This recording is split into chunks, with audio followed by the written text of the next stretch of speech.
Pois é, eu vou falar de lei de Hess, então eu quero fazer uma revisãozinha. Nós já falamos sobre termoquímica, existem reações que são endotérmicas, absorvem calor, por isso os produtos ficam com mais energia do que os reagentes, porque a reação ocorreu com absorção de calor e os produtos ficaram com mais energia. A flechinha vai ser para cima, porque os produtos têm mais energia, foi absorvida energia.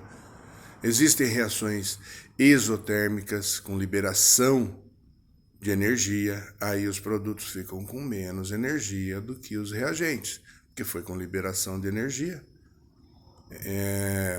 O ΔH da reação endotérmica vai ser positivo, porque ΔH é sempre a entalpia do produto menos a entalpia do reagente. Mas nas endotérmicas, a entalpia do produto é maior que a entalpia do reagente. Então isso vai dar um valor positivo. Nas exotérmicas, a entalpia do reagente é maior que a entalpia do produto. Isso vai dar ΔH negativo. ΔH negativo exotérmica, ΔH positivo endotérmica. Conhecer o gráfico termoquímico é para resolver exercícios do tipo do exercício 20 da página 538, que mostra um gráfico termoquímico. A linha tem 3 linhas aí, uma que é a linha das substâncias simples, carbono, grafite e O2, estão no estado padrão, né? Porque carbono, grafite é sólido, o oxigênio é gasoso, e a entalpia deles é zero, substância simples. Aí a segunda linha tem monóxido de carbono mais meio de O2, a terceira linha tem CO2. E aí as flechinhas de um lugar para outro vão indicar se a reação é exotérmica ou endotérmica. Aquelas flechinhas verde e azuis são reações exotérmicas, onde está acontecendo liberação de energia. Essas duas roxinhas aí subindo seriam processos endotérmicos. O gráfico conta para a gente o quê? Que quando o carbono, grafite mais O2 vira CO2 mais meio de O2, libera 110 kJ, é a flechinha azul pequena. Conta que carbono, grafite mais O2, quando vira CO2, libera 394, é a flechinha verde. Quando CO mais meio de O2 gasoso vira CO2, é a flechinha azul maior, libera 284 kJ. Tudo isso o gráfico está contando. Se fosse CO2 se decompondo em CO mais meio de O2, aí seria mais 284. Se fosse CO mais meio de O2 virando carbono mais O2, aí seria mais 110, porque flechinha para cima está aumentando. Então, essas equações que estão aqui embaixo, elas estão sendo contadas pelo gráfico termoquímico, e a gente tem que saber isso. Mas tem que saber mesmo.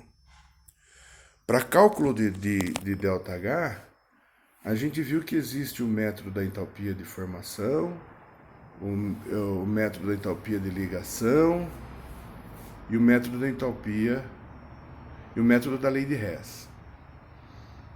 Para conhecer o método da entalpia de formação, é preciso entender o que é entalpia de formação. Mas olha, é preciso entender mesmo, não é uma coisinha para decorar, ninguém vai perguntar o que é. É entender. Por que padrão? Porque é no estado padrão, 25 graus e uma atmosfera. É o calor envolvido na formação da substância, de um mol da substância, mas sempre a partir da substância simples que a compõe.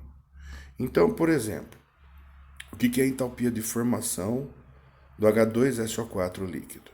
A entalpia de formação padrão do H2SO4 líquido é o calor envolvido na formação de um mol de ácido sulfúrico líquido A partir das substâncias simples que compõem o ácido sulfúrico.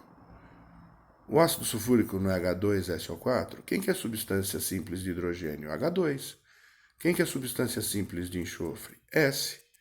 Quem é a substância simples de oxigênio? O2. Então coloca elas lá e faz o balanceamento. Isso é a equação de formação do H2SO4 líquido. Porque é padrão, o H2 a 25 graus de uma atmosfera é o quê? Gasoso. O enxofre, sólido. O O2, gasoso. Raramente você vai ter que saber isso, mas o estado físico de todas as substâncias que aparecem são as mais conhecidas mesmo. O que é a entalpia de formação padrão da glicose ou da frutose? É o calor envolvido na formação de um mol da substância a partir da substância simples que compõe ela. Carbono, C, substância simples de H, do hidrogênio, H2, substância simples de oxigênio, O2. Coloca a substância simples lá e faz o balanceamento para formar um mol. Calor envolvido na formação de um mol. Isso tem que saber, porque na hora de usar o método, muitas vezes você tem que montar essa equação sozinho, ou então entender o que ela significa. Outra que a gente tem que conhecer é a entalpia de combustão. Mas a entalpia de combustão não tem nada a ver com formação, tem a ver com o calor envolvido na combustão de um mol da substância. Então, o que é o calor de combustão do etanol? O calor de combustão do etanol é o calor envolvido na combustão de um mol de etanol. Você sabe que combustão é com O2. E calor de combustão é sempre combustão completa. Então vai formar CO2 e H2O. Bota lá a combustão de um mol da substância completa e você tem a equação de combustão, o calor de combustão do etanol. Também você vai ter que montar isso sozinho várias vezes, por isso tem que entender o que é. Falamos sobre o método de cálculo do ΔH das entalpias de formação. Usar o método das entalpias de formação é usar essa fórmula aqui, ó. Aí o exercício vai te fornecer a entalpia de formação da primeira substância, a entalpia de formação do O2 é zero, porque é substância simples, a entalpia de formação do CO2 ele vai te fornecer. Mas lembra, a entalpia de formação é o calor envolvido na formação de um mol. Se aqui nessa equação está falando que tem 2 mol de CO2, eu tenho que multiplicar a entalpia de formação dele por 2. Somando a entalpia de formação de todos os reagentes, eu tenho a somatória da entalpia dos reagentes. Somando a entalpia de formação de todos os produtos, eu tenho a somatória da entalpia dos produtos. E aí coloco na fórmula. Aqui um exemplo, exercício 22 da página 549. Ele quer saber esse ΔH aqui, dessa equação, e fornece para a gente. Fala que a entalpia de formação do CH4 é menos 75. A entalpia de formação do F2 a gente sabe que é zero, porque é substância simples. A entalpia de formação do CHF3 é menos 1437, ele fala. A entalpia de formação do HF é menos 271. Lembrando que a entalpia de formação é o calor envolvido na formação de um mol de HF. Se tem 3 HF nessa equação, eu tenho que multiplicar a entalpia de formação dele por 3 antes de somar. Aqui a soma da entalpia dos reagentes vai dar menos 75, porque 1 vezes menos 75 mais 3 vezes 0 dá menos 75. Entalpia de formação dos reagentes. Somando a entalpia de formação dos produtos, dá menos 2.250. Aí você coloca isso com muita atenção nessa outra fórmula, por causa daquele menos ali, menos 250, menos 75, eu sempre ponho parênteses para não confundir, dá esse valor aí.